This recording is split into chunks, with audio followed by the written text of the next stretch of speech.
Operation Sindoor మన ప్రధానమంత్రి పెట్టినాడు. జబర్దస్త్ పేరు పెట్టింది. 25 మినిట్స్లో పాకిస్తాన్కి ఉచ్చపడింది. ఈ టెర్రరిస్ట్ వెనుక పాకిస్తాన్ ఆర్మీ ఉన్నది, ఈ టెర్రరిస్ట్ వెనుక ఐఎస్ఐ ఉన్నది.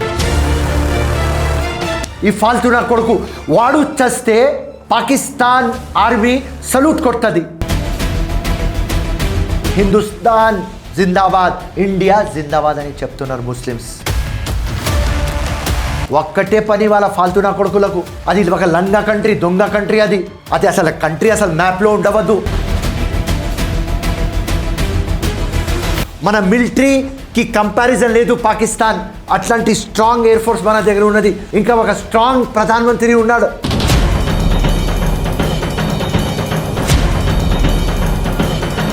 పాకిస్తాన్ ఒక కుక్క, వాళ్ళ తోక సక్కగా కాదు.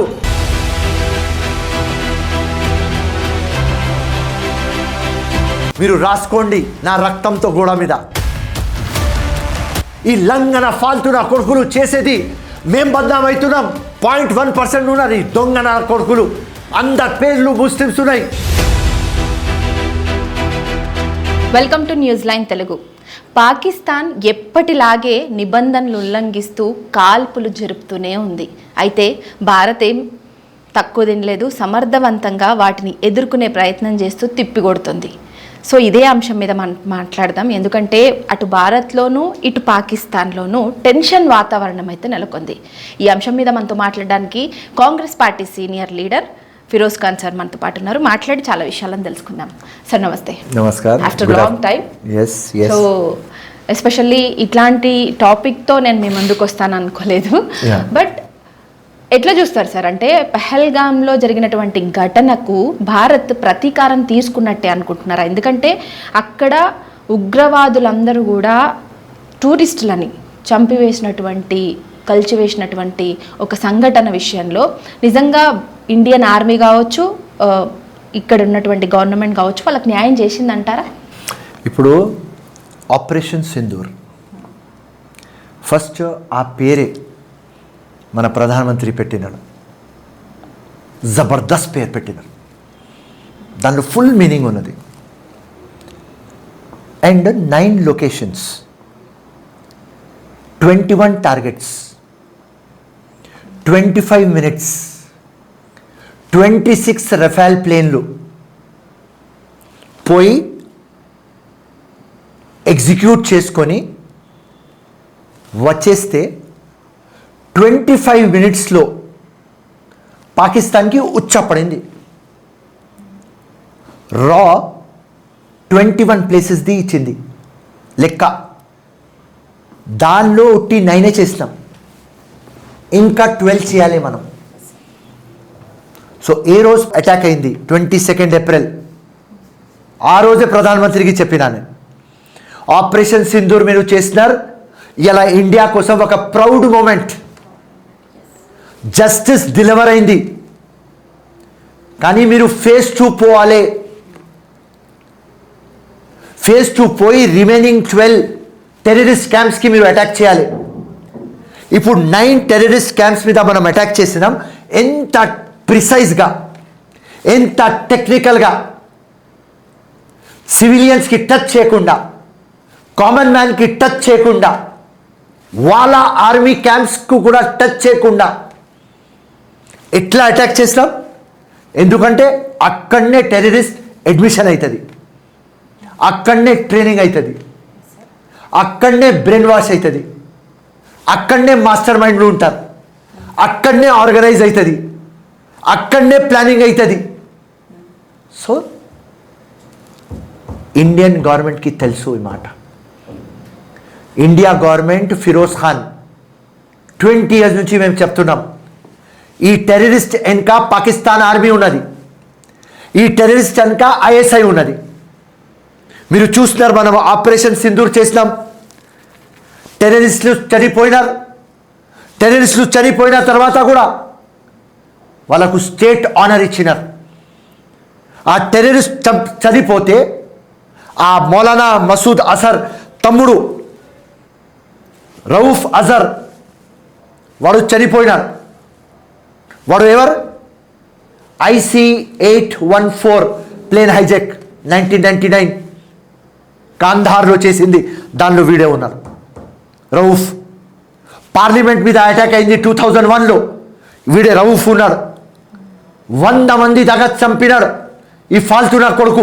వాడు చస్తే పాకిస్తాన్ ఆర్మీ సల్యూట్ కొడుతుంది, పాకిస్తాన్ ఫ్లాగ్ వాడికి కట్టుతారు. సార్, ఉగ్రవాదులందరికీ కూడా అక్కడ పాకిస్తాన్లో స్థావరాన్ని కల్పిస్తూ వాళ్ళకు కొంత ఎంకరేజ్ చేస్తూ నిజంగా ISA కావచ్చు, లేదంటే ఇంకా అక్కడ ఉన్నటువంటి పాకిస్తాన్ ఆర్మీతోటి కూడా వీళ్ళు ఇంకా టచ్లో ఉన్నారనేసి వింటున్నాం. అది నిజమేనా? అదే చెప్తున్నా, లోకంకి మొత్తం తెలిసిపోయింది మేము చెప్పేది పాకిస్తాన్ ఆర్మీ దానేనుకా. ఇలా నాకు సింపుల్ లాజిక్ ఒక చెప్పండి, టెర్రరిస్టులు చనిపోయినారు, వాళ్ళందరు టెర్రరిస్టులకు కాఫిన్కి మొత్తం పాకిస్తాన్ జెండా ఎందుకు కట్టినారా భయ్? పాకిస్తాన్ మిలిటరీ, పాకిస్తాన్ పోలీస్ వచ్చి సల్యూట్లు ఎందుకు కొడుతున్నారా భయ్? ఇది ఓపెన్ అయిపోయింది. ఇదే ఇండియా చెప్తుంది. ఇప్పుడు ఆపరేషన్ సింధూర్కి జరుగుతున్నటువంటి తీరుని ఎట్లా చూస్తారు సార్? అంటే ఒక 15 days గ్యాప్ అయితే తీసుకున్నారు మన ఇండియన్ ఆర్మీ. ఆ గ్యాప్ దేని గురించి అంటారు? ఆ గ్యాప్ తీసుకోవడం అంటే క్లియర్ కట్గా ఉండాలి మనం ఏది చేసినా అన్నట్ట, దేనికోసం? Good question. 15 daysలో ఫస్ట్ మనం NIAకి ఇచ్చినాం. ఈ టెర్రరిస్టులు ఎక్కడి నుంచి వచ్చినాయి, ఈ టెర్రరిస్ట్కి సపోర్ట్ ఎవరు చేసినారు, ఈ టెర్రరిస్ట్కి లాజిస్టిక్ కానీ ఇన్ఫర్మేషన్ కానీ రేకి చేయాలి, ఎగ్జిక్యూషన్ ఎట్లా చేయాలి, షెల్టర్ ఎక్కడ ఇచ్చినారు, అన్నం ఎవరు పెట్టినారు, ఇన్ఫర్మేషన్ ఎవరు ఇచ్చినారు, అది కావాలి. NIA చేస్తే NIAకి 20 మంది లోకల్ సపోర్ట్ దొరికింది ప్రూఫ్లతో. దానికి పేరు ఇచ్చినారు OGW, అంటే ఆన్ గ్రౌండ్ వర్కర్స్. దాని తర్వాత ఆ టెర్రరిస్ట్ల శాటిలైట్ ఫోన్లు ట్రేస్ చేస్తే 3 phones దొరికినాయి. దానికి పాకిస్తాన్ ఆర్మీతో లింక్ దొరికింది. సో రేపటి దినం వరల్డ్లో మనం వార్ చేస్తే ఏం ప్రూఫ్ అన్నది చూపియాలి. నంబర్ 2, పాకిస్తాన్ మేము టెర్రరిజంకి సపోర్ట్ చేస్తలేము, వాళ్ళు ఇండిపెండెంట్గా ఎగ్జిక్యూషన్ చేస్తున్నారు. సో 15 daysలో పాకిస్తాన్ ఆర్మీ టెర్రరిస్ట్ మీద ఏం యాక్షన్ తీసుకున్నారు. దాని తర్వాత మొత్తం ఇన్ఫర్మేషన్ మన దగ్గర వచ్చిన తర్వాత ఆపరేషన్ సింధూర్ మనం మొదలుపెట్టినాం. ఈ టెర్రరిస్టులకు సల్యూట్లు కొడుతుంటే మొత్తం వరల్డ్కి అర్థమైపోయింది. ఇలా ఎట్లా అంటే చైనా, టర్కీ ఇడ్చేసి టోటల్ వరల్డ్ ఇండియా ఫేవర్లో, మొత్తం Muslim occupied countries total Saudi Arab కానీ, UAE కానీ, బహ్రెయిన్ కానీ, ఒమాన్ కానీ, ఖతర్ కానీ, ఏదైనా కంట్రీ కానీ, అమెరికా కానీ, బ్రిటన్ కానీ, ఫ్రాన్స్ కానీ, ఇటలీ కానీ, జర్మనీ కానీ అందరు ఒకటే మాట అంటున్నారు, పాకిస్తాన్ తప్పు చేసింది. సో భారత్కి ఏమో పహల్గామ్కి సంబంధించిన ఘటనకు ప్రతీకారం తీసుకోవడం ఒక్కటే టార్గెట్గా కనిపిస్తుంది. కానీ అక్కడ ఉన్నటువంటి పాకిస్తాన్ వాళ్ళకు మాత్రం భారత్ టార్గెట్గా కనిపిస్తుంది, ఇక్కడ ఉన్న ప్రజలు కనిపిస్తున్న టార్గెట్గా. దీన్ని ఎట్లా చూస్తారు సార్? అంటే అక్కడ ఉన్నటువంటి ఉగ్రవాదాన్ని అంతమొందించడానికి ఇక్కడ భారత్ ట్రై చేస్తుంది, కానీ అక్కడ వాళ్ళు మన సరిహద్దుల్లో ఉండే వాళ్ళను, ఇక్కడ ఉండే పబ్లిక్ని టార్గెట్ చేస్తున్నారు. దానికోసం చెప్పిన ఆపరేషన్ సింధూర్ ఇంత సక్సెస్ఫుల్ ఎందుకు అయింది అంటే మనం చూపించిన వరల్డ్కి మన ఫైట్ ఈజ్ అగేన్స్ట్ టెర్రరిజం, మన ఫైట్ అగేన్స్ట్ ద టెర్రర్, మన ఫైట్ ఆ లంగా ఫెలోస్ కోసం. దానికోసం మనం సివిలియన్స్కి టచ్ చేయలేదు, కామన్ మ్యాన్కి టచ్ చేయలేదు, వాళ్ళ మిలిటరీ టార్గెట్స్కి టచ్ చేయలేదు, LOC కూడా దాటలేదు. సో మొత్తం రూల్స్కి మన చేతిలో పెట్టుకొని, అంటే రూల్స్కి ఫాలో చేసుకొని మనం చేసినాం. దానికోసం మేము టోటల్ వరల్డ్ కానీ, వరల్డ్ లీడర్స్ కానీ ఇండియాకి సపోర్ట్ చేస్తున్నారు కదా. సో గతంలో ఎప్పుడు ఉగ్రదాడులు జరిగినా కూడా సో భారత్ టార్గెట్గా, హైదరాబాద్ టార్గెట్గానే కొంత ఉండేది. సో ఇప్పుడు కూడా హైదరాబాద్ సేఫెస్ట్ ప్లేసే అంటారా? హైదరాబాద్ గురించి చెప్పమంటే హైదరాబాద్లో ఉన్న పరిస్థితుల గురించి ఏం చెప్తారు? నేను మీకు ఒక ఎగ్జాంపుల్ ఇస్తా. స్వీపర్ సెల్స్ ఒకవేళ హైదరాబాద్లో ఉంటే కూడా వాళ్ళు ఏం చేయలేరు. ఎందుకంటే 30 crores ఆఫ్ ఇండియన్స్, టోటల్ ఇండియాలో ఒక ముస్లిమ్స్ 30 crores ఉంటారు. 30 crores ఒక్కటే భాషలో అంటున్నారు, ఇండియా ముందుకు పోండి, హిందుస్థాన్ జిందాబాద్, ఇండియా జిందాబాద్ అని చెప్తున్నారు ముస్లిమ్స్. ఇది అడ్వాంటేజ్. హైదరాబాద్లో ఎంతైనా ఉండని, లోకల్ సపోర్ట్ లేకపోతే ఎవరేం చేయలేరు. సింపుల్ లాజిక్ చెప్తా. పహల్గాంలో ఆ టెర్రరిస్టు అటాక్ చేసినారు, వాళ్ళకు లోకల్ సపోర్ట్ లేకపోతే వాళ్ళు ఎగ్జిక్యూషన్ చేయలేరు. లోకల్ సపోర్ట్ ఉండాలి. ఇది పహల్గాం కంటే ముందు పుల్వామా కానీ, యూరి కానీ, అక్షర్ధార్ టెంపుల్ కానీ ఏదైనా మీరు తీసుకోండి ఈవెంట్, లష్కరే తోయబా కానీ, హిజ్బుల్ ముజాహిద్దీన్ కానీ, జైషే మొహమ్మద్ కానీ, ఎవరైనా కానీ లోకల్ సపోర్ట్ ఉంటేనే చేసుకుంటారు. ఇప్పుడు లోకల్ సపోర్ట్ దొరకదు. సింపుల్, ఒక్క గొడవ కూడా కాదు. దానికోసం నేను చెప్తున్నా ప్రధానమంత్రి ఇట్లాంటి సిచ్యువేషన్ మళ్ళీ దొరకదు. ఇండియా టోటల్ యునైటెడ్ ఉన్నది. వాళ్ళు వచ్చి ఇండియాకి బ్రేక్ చేయాలి అని వచ్చినారు. వాళ్ళ భార్యల ముందు, వాళ్ళకు పిల్లల ముందు, వాళ్ళకు గన్ పాయింట్ బ్లాంక్లో పెట్టి మతం చెప్పు, లా ఇలాహా ఇల్లల్లాహ్ ముహమ్మద్ రసూలుల్లాహ్ చెప్పు అని కొట్టినారు. ఎందుకు చేస్తారు? ఇండియా బ్రేక్ కావాలి, హిందూ ముస్లిమ్స్ ఫైట్ కావాలి. కానీ ఇండియా యూనిటీ చూసుకొని వాళ్ళు పరేషాన్ అయిపోయినారు. ఎందుకు పరేషాన్ అయినారు? సార్, దీని వెనకాల ఏమన్నా రాజకీయ కుట్ర కోణం ఏమన్నా దాగి ఉందా, లేదంటే ప్రతీకార చర్యలో భాగంగానే ఈ ప్రతి దాడులు జరుగుతున్నాయా? మీ అనాలిసిస్ ఏం చెప్తారు? పాకిస్తాన్ ఐడియాలజీ ఇండియాకి బ్రేక్ చేయాలి. ఒక్కటే పని వాళ్ళ ఫాల్తునా కొడుకులకు, వాళ్ళకు తినడానికి తిండి లేదు. అది ఒక లంగా కంట్రీ, దొంగ కంట్రీ. అది అసలు కంట్రీ అసలు మ్యాప్లో ఉండవద్దు. కానీ వాళ్ళకి చైనా సపోర్ట్ చేస్తుంది. అరే చైనా ఇంత చేస్తుంది, కొంచెం చేస్తుంది, ఎక్కువ చేయదు. చైనా ఇండైరెక్ట్ గా ఆయుధాలన్నిటిని చేస్తుంది, చేయని, నో ప్రాబ్లం. కానీ పాకిస్తాన్కి ఫినిష్ చేసే శక్తి ఇండియా దగ్గర ఉన్నది.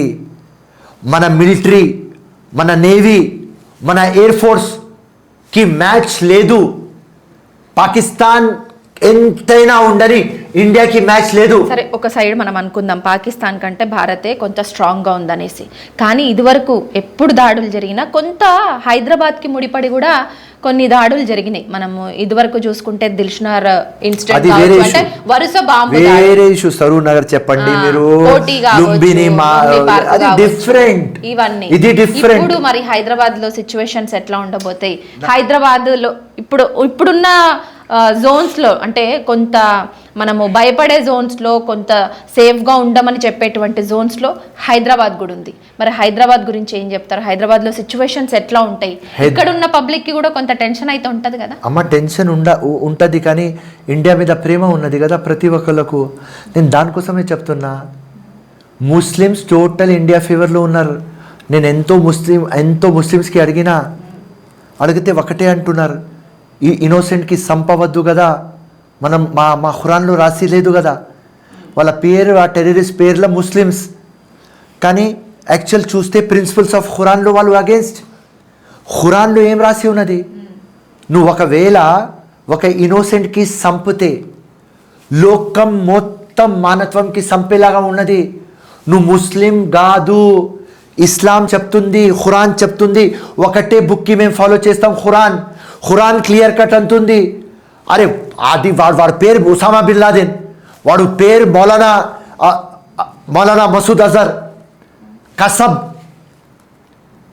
కానీ ఉట్టి పేరు. ఈ దాడుల్లో వినండి, ఉట్టి పేరు. వాళ్ళు ముస్లిమ్స్ గారు, ఇది ముస్లిమ్స్ చెప్తున్నారు, ఇక్కడ ముస్లిమ్స్ చెప్తున్నారు. Yes, that is the advantage. దానికోసం నేను మోదీ గారికి చెప్పిన, ఇట్లాంటి టైం మీకు రాదు. మొత్తం ఇండియా 140 crores యునైటెడ్ ఉన్నాం. అండ్ అందరు ఒకటే మాట అంటున్నారు, finish Pakistan. World countries total మన ఫేవర్లో ఉన్నారు.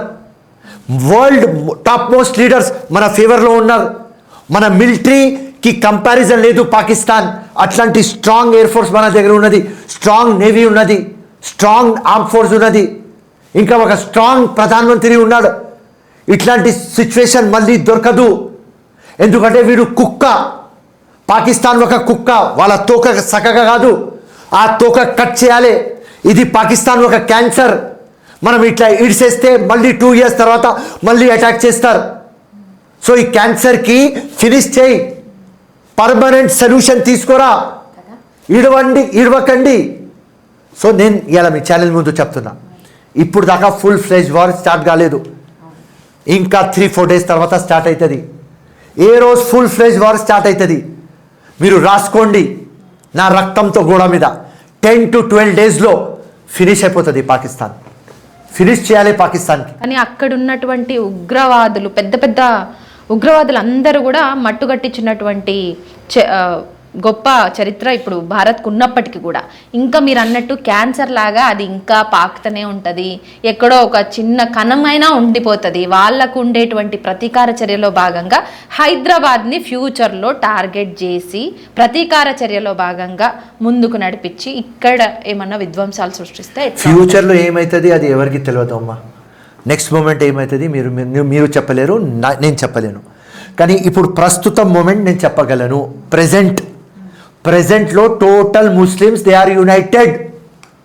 అది అడ్వాంటేజ్ ఇండియాకి. పాకిస్తాన్ మొత్తం ముస్లిమ్స్ ఉన్న తర్వాత కూడా మన Indian Muslims are total with India.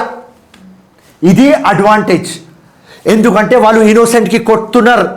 ఇప్పుడు కాదు, ఒకటి కాదు, అక్షర్ధామ్ టెంపుల్ దగ్గర నుంచి, యూరి దగ్గర నుంచి, బాంబే బ్లాస్ట్ దగ్గర నుంచి, పుల్వామా కానీ, పెహల్గాం కానీ అన్నీ చేసే లంగా దొంగ పనులు మొత్తం ముస్లిమ్స్కి రియలైజ్ అవుతుంది.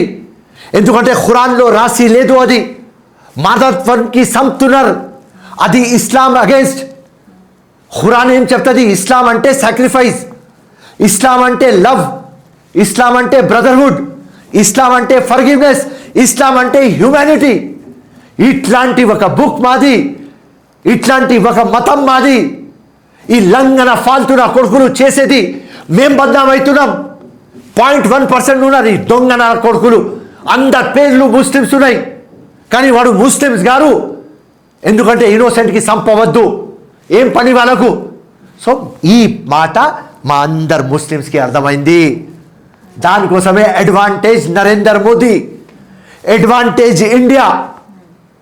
ఇప్పుడు కావాలి అంటే ఎంత రెచ్చిపోతున్నారంటే ముస్లిమ్స్ కూడా వచ్చి పాకిస్తాన్ అగేన్స్ట్ నిలవడానికి సిద్ధంగా ఉన్నారు. ప్రాణం పోతే పోని, మేం పోతాం, అట్లాంటి మాటలు మాట్లాడుతున్నారు. అట్లాంటి పేట్రియాటిజం ముస్లిం చూపిస్తున్నారు. సో సూపర్ సిచ్యువేషన్ ఉన్నది ఇది. ఇట్లాంటి ఆపర్చునిటీ మళ్ళీ దొరకదు. ఇట్లాంటి ఆపర్చునిటీకి మనం యూజ్ చేసుకోవాలి.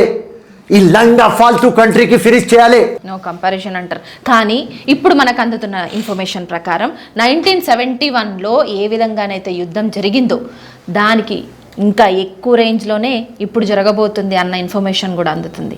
మరి దాన్ని వార్ ఏదైనా ఇంటెన్సిటీలో ఉండని ఇండియా గెలుస్తుంది. పాకిస్తాన్ నో మ్యాచ్ చెప్పేస్తున్నాం, నో మ్యాచ్. ఫినిష్ చేసేస్తాం. ఏదైనా చూడండి, వాళ్ళ ఆర్మీ చూస్తే 6 lakhs, మనది 14 lakhs. వాళ్ళ దగ్గర ప్లేన్లు 1200, మన దగ్గర 2500. వాళ్ళ దగ్గర ట్యాంకర్లు 1000, మన దగ్గర 3000.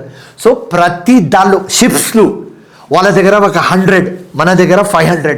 సో అన్ని దానిలో కంపారిజన్ చేస్తే ఇండియా ఎక్కడనో ఉన్నది. ఇండియా ఇప్పుడు శాంతి, ఇండియా ఇప్పుడు ప్రేమ, ఇండియా ఇప్పుడు నాన్ వైలెన్స్. ఇండియా ఎవరు జోలికి పోదు. మాకి గెలిస్తే చూపిస్తాం. బలిస్తాన్ పాకిస్తాన్ మీద చేస్తున్నటువంటి యుద్ధాన్ని కావచ్చు, దాడులను కావచ్చు, ఎట్లా చూస్తారు? కరెక్ట్ చేస్తున్నారు. ఇది జస్టిస్ వార్. వాళ్ళ నుంచి విడిపోవడం అనేది జస్టిస్ వార్. పాకిస్తాన్ చేసిన లంగా పనులు అన్నీ ఎందుకు పెడుతున్నారా ఈ టెర్రరిస్టులకు? ఏం అవసరం నీకు? నువ్వు ప్రోగ్రెస్గా, నువ్వు డెవలప్ కంట్రీగా, వాళ్ళకు ఏం పని పాట లేదు. ఇవాళ మీకు డిఫరెన్స్ చెప్తా. ఒక కంట్రీకి మిలిటరీ అవసరం, కానీ పాకిస్తాన్ ఆర్మీకి ఒక కంట్రీ అవసరం. ఇదే తేడా ఉన్నది.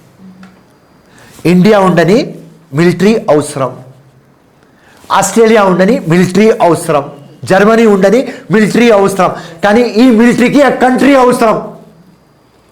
సో ఆ లంగ దొంగ కంట్రీ అది, టెర్రరిజం మైండ్లో ఉన్నది, వేరేది ఏం లేదు.